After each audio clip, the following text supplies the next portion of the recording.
Good morning, everybody. This is Diggs. It's another beautiful day out here in the Pacific Northwest, and today we are going to be talking about the Wind Select quest. We will be doing a guide for it, talking about the best positioning, best abilities, best units. We'll talk about Mission 8, number 9, and 10. Let's go ahead and dig in. Couple things off that really helped me just as I began to initially transition into mission number 8. Having access to the Black Rose Helena VC for Shadow Flare was invaluable in multiple runs on my game. Also, having access to a maxed out level 99 Loreila is very important for mission number 8. It's critical for mission number 9. And it is part of an important strategy in mission number 10. So the one character that you are going to need to have level 99 for all of these missions to be successful is going to be Loreila level 99. Now, mission number 8 is terrible because you can't do healing. I would recommend putting a little bit more effort into defense and kind of starting there. And when you first start off, you're going to have probably best bet would be to initial deployment.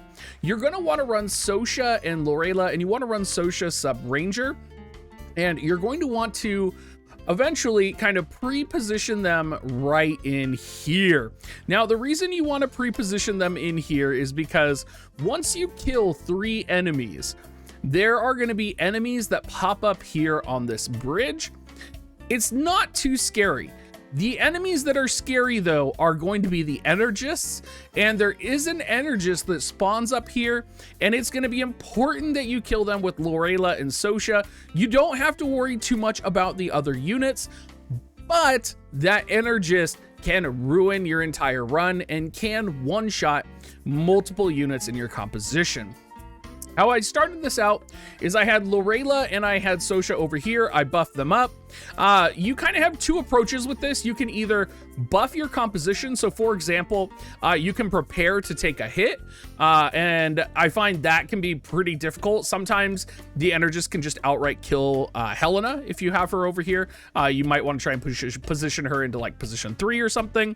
But if you do want to do that, make sure that you put Dario in the second slot here so that he can do like a resist magic on the whole party so that they can take that hit before these units move forward. But you're going to want to get your kill 2 or kill 3, whatever it is in this mission. You're going to want to get this on the Energist and the Paladins here.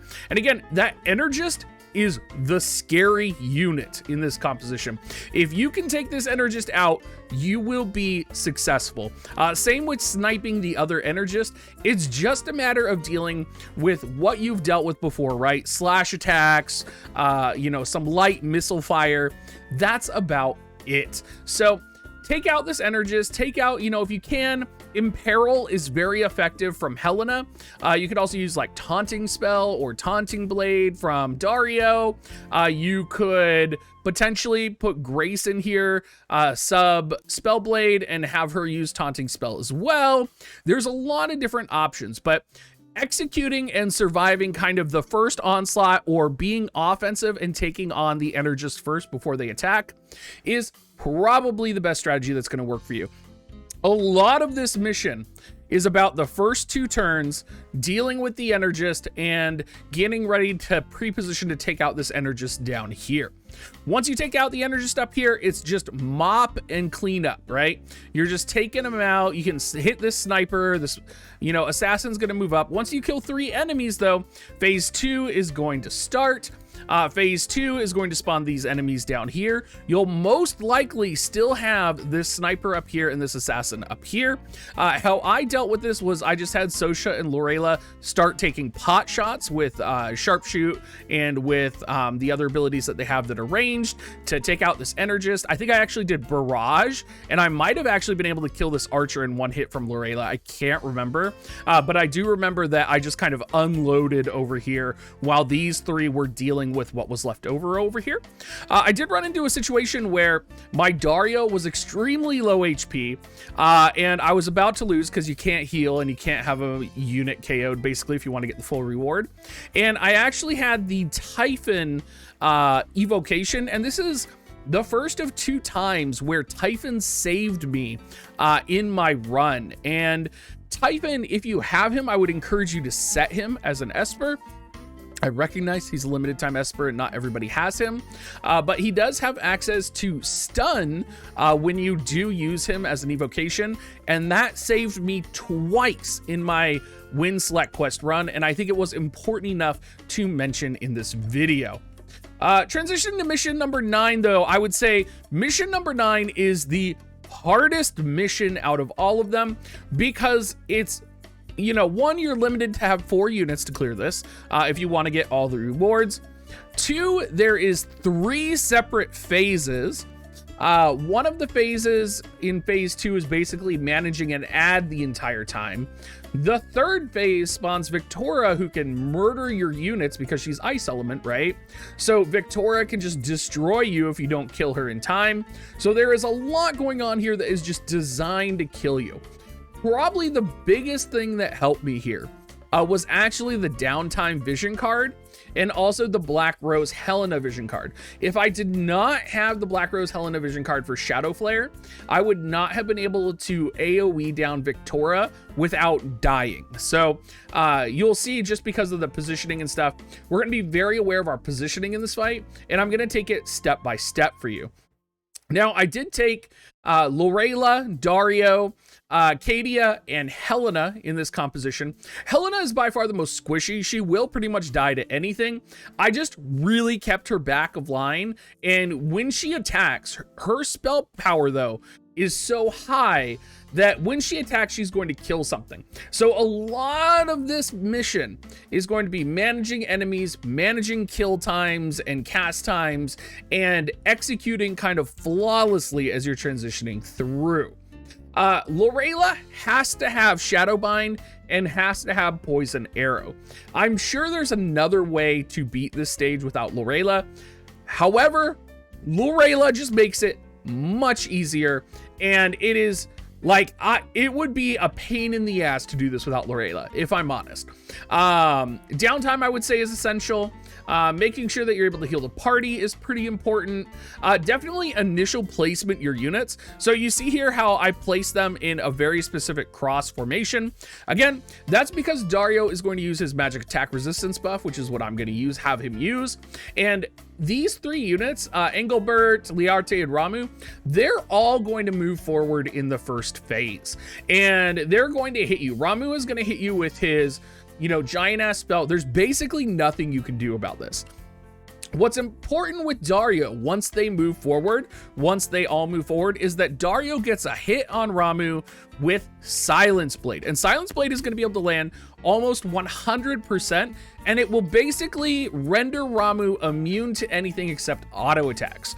Now, Engelbert will do a pretty damaging taunting blade to your party that you're going to have to heal up from. Liarte is just going to kind of pop shots. But this is kind of the least, like, this is the moment where they're dealing the least damage to you. You can heal yourself. Ramu's in a controlled state because he's silenced. This is where you need to get your multi-hit kill. So this is where I would get my kill too. You could use Ruin from Helena on Engelbert to deal a lot of damage because Engelbert's weak to magic. The important thing, though, is that once you get your kill 2 and Ramu is the only one alive, you max out your AP on your units on Ramu, right? You're kind of cheesing this a little bit. You want to make sure Loreila has max AP. You want to make sure Dario has max AP so that you don't have to worry about AP for the rest of the battle. When you are ready for phase 2, you need to pre-position Loreila in this orange box. At all costs, do not have a unit in the red box because Phrazes will hit them with Frostbite or a very powerful ice damage attack, and it will kill anyone who's there or cripple them. I had Dario in that position for my fight, and he had Frostbite, and miraculously, I was still able to win by taking some risks with Helena, but keep out of that zone. You don't want your characters frostbitten at all. Now, once you kill Ramu, this is going to trigger phase 2, and phase 2 is a little scary.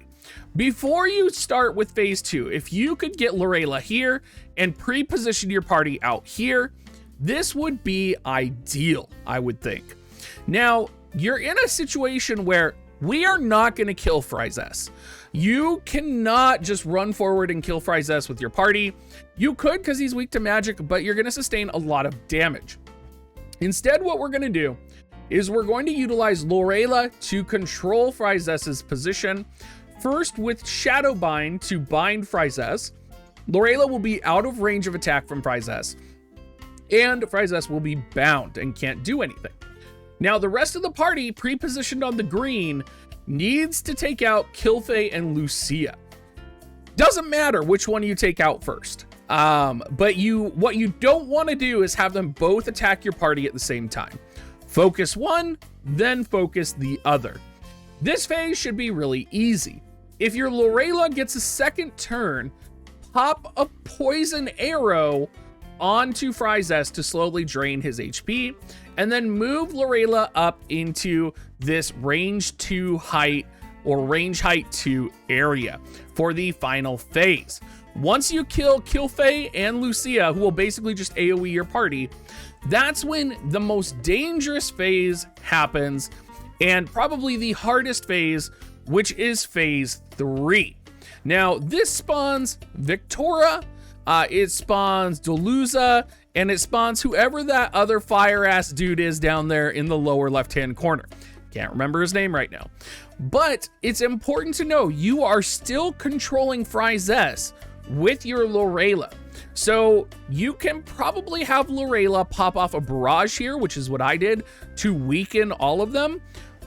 But if your Frysess is not bound, you're in trouble. So you need to bind Frysess. You need to make sure that bind is still on Frysess. If poison wears off in Frysess, not a big deal, because you can just re-shadowbind and re-poison Frysess quite easily. Now, with Victoria and these kind of 3 units that spawn over here, the reason you pre-position your party over here is so that you can take them down as fast as humanly possible. Victoria will murder you.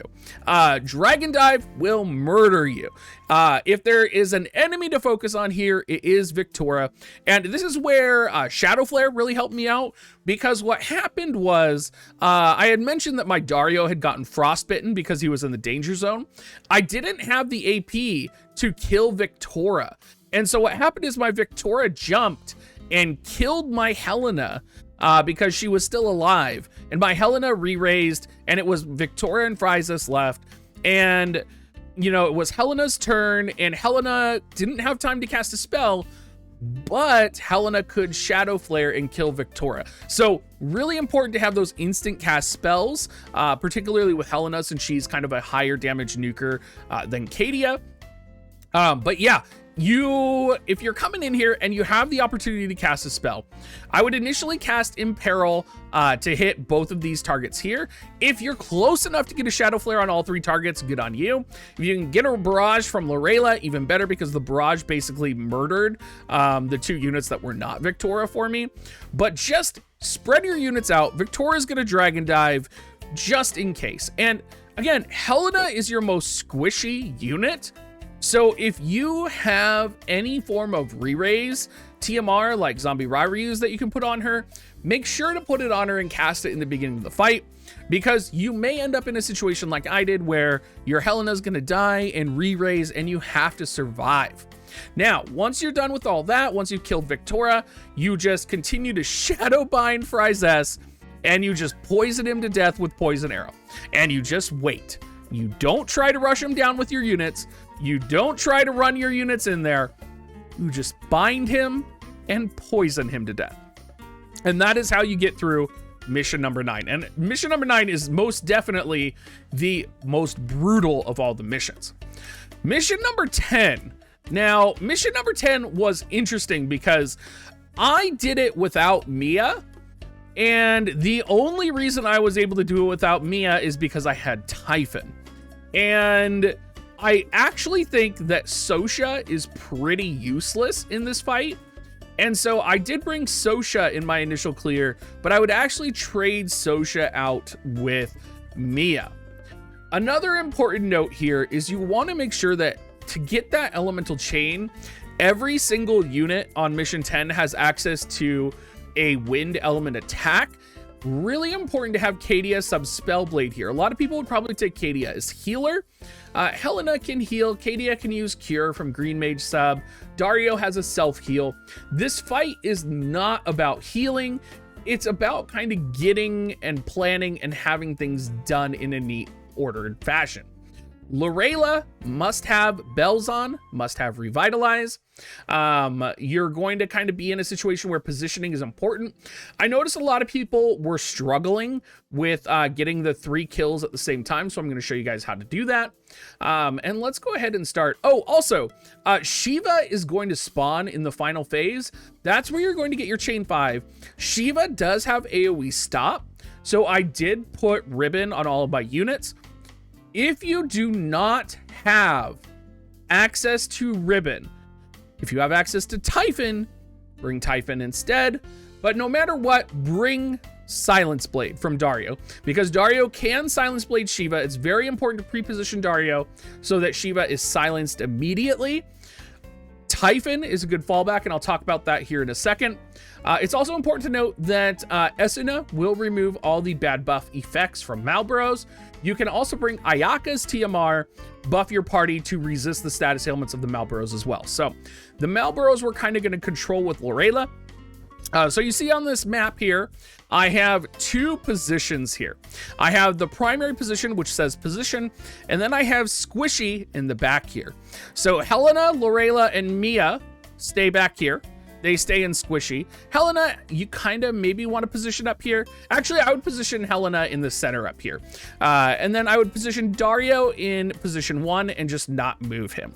Now, the reason you're doing this in this way, you want Loreila over here because Loreila can shadow bind the Malboro, and only this Malboro will move.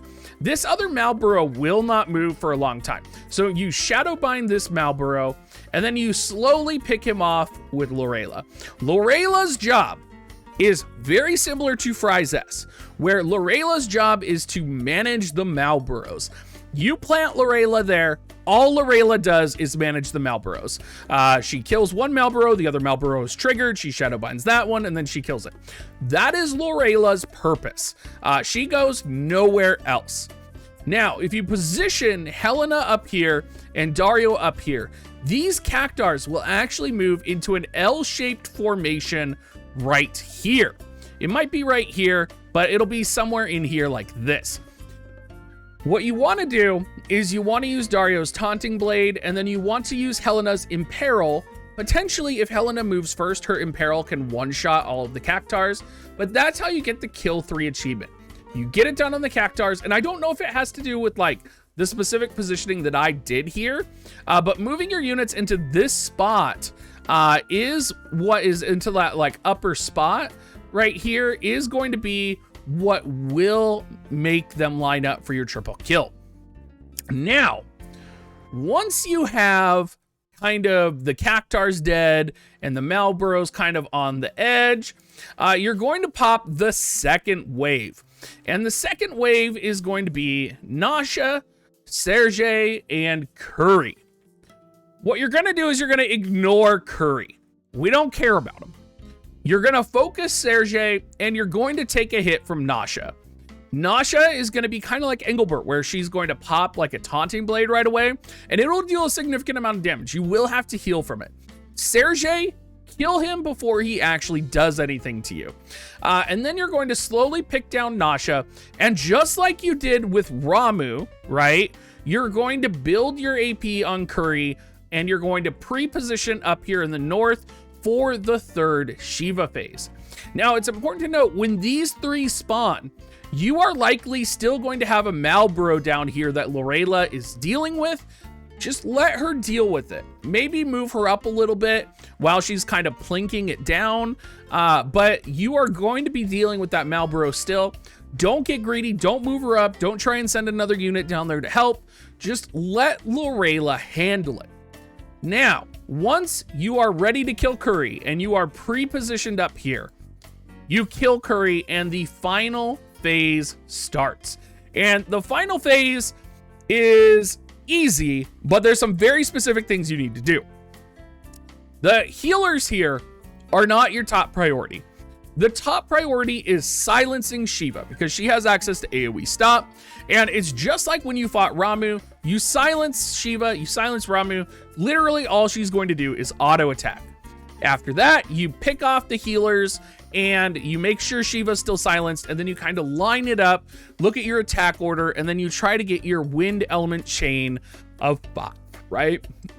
It's important to note, if you are going for your wind element chain of 5, you do need to do 6 attacks, which means since you have 5 units, you do have to cycle 1 more unit into the rotation. This is where I think having Mia for steal time is really important.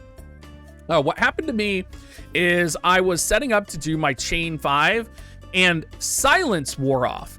And I was given a choice because it was after Dario had kind of taken his turn and I didn't realize that silence had worn off. I was basically like, do I get my chain mission and then potentially get stopped and wipe? What do I do? And this is where actually having Typhon saved me once more, because the character whose turn it was actually had Typhon on it, and I could evoke Typhon, and Shiva was susceptible to stun. So having Shiva be susceptible to stun actually saved me because it stopped her from using the AoE stop when silence wore off, because I had neglected it with Dario. And so having those alternative functions, if you do have Typhon, even though he's a 2-star Esper, that evocation gauge was like pivotal to me. It was the reason that I won this. So I hope all of this in general just helps you guys clear. A lot of people say, do you need 120 Dario for this? Absolutely not. The only unit I think that is required to be fully maxed out and powerful to be successful in this is probably Loreila and then Helena, because Helena is one of the most powerful damage dealers outside of Dario. And Loreila, it's so important that she can deal damage, that she can barrage, that she can do what she does in order to land Shadowbind, poison, she can control the Malboros, right? Very critical. Anyway, everybody, I hope this helped you guys. Thank you so much for watching, and I hope you guys will have a great rest of your day. I'll probably be streaming today, probably tomorrow. But yeah, have a great rest of your day, and look forward to my new player guide I think I'll be making tomorrow. See you guys later.